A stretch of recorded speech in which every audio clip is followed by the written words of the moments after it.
আজকে আমি শেয়ার করব আলু দিয়ে মুরগির মাংসের একটা রেসিপি। এটার জন্য প্রথমে আমি মাংসটাকে হলুদ লবণ দিয়ে মাখায় তেলে ভেজে উঠায় রাখবো।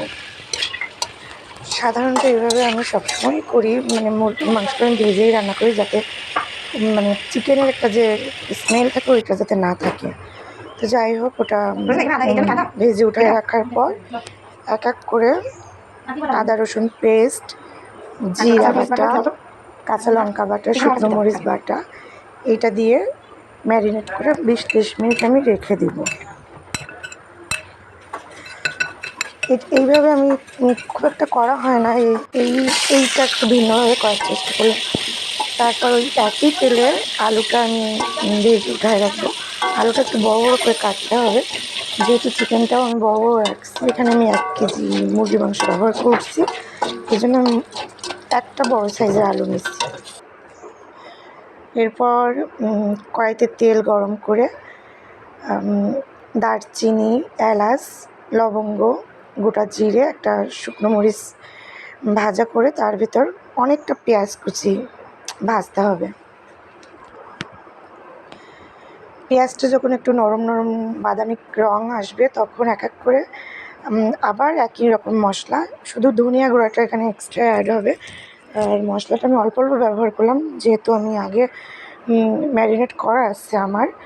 আর তেলে আমি হলুদ গুঁড়োটা ব্যবহার করলাম। তেলের উপর হলুদটা দিলে হয় কি, কালারটা ভালো আসে। মশলাটা ভালো করে কষাই নিচ্ছি। মুরগির মাংস মশলাটা ভালোভাবে কষানো হলে মাংসের টেস্ট অনেক ভালো আসে। অনেকটা সময় মশলা কষানোর পর আমি ভেজে রাখা আলু, চিকেনটা দিয়ে আবার কষাবো। মাংসের টেস্টটা সত্যিই কষানোর উপর নির্ভর করে। কষানোটা যত ভালো হয় মাংসটা খেতে তত ভালো লাগে। এখানে আমি একটা গাছের তেজপাতা ব্যবহার করছি, আমাদের নিজেদের। এটা একটা অন্যরকম স্মেল আসে, খুবই ভালো লাগে।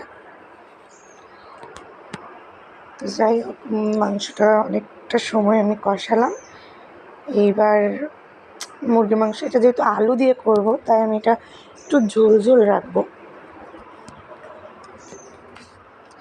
নামানোর আগে আমি একটু গরম মশলাটা দিয়ে তারপর 2-1 মিনিট নাড়াচাড়া করে নামাই নেব।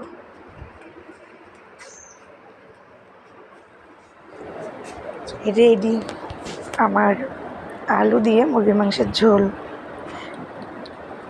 মুরগির মাংসটা অনেকভাবে করা যায়, এটা আমি একটু ঝোল ঝোল করে করলাম।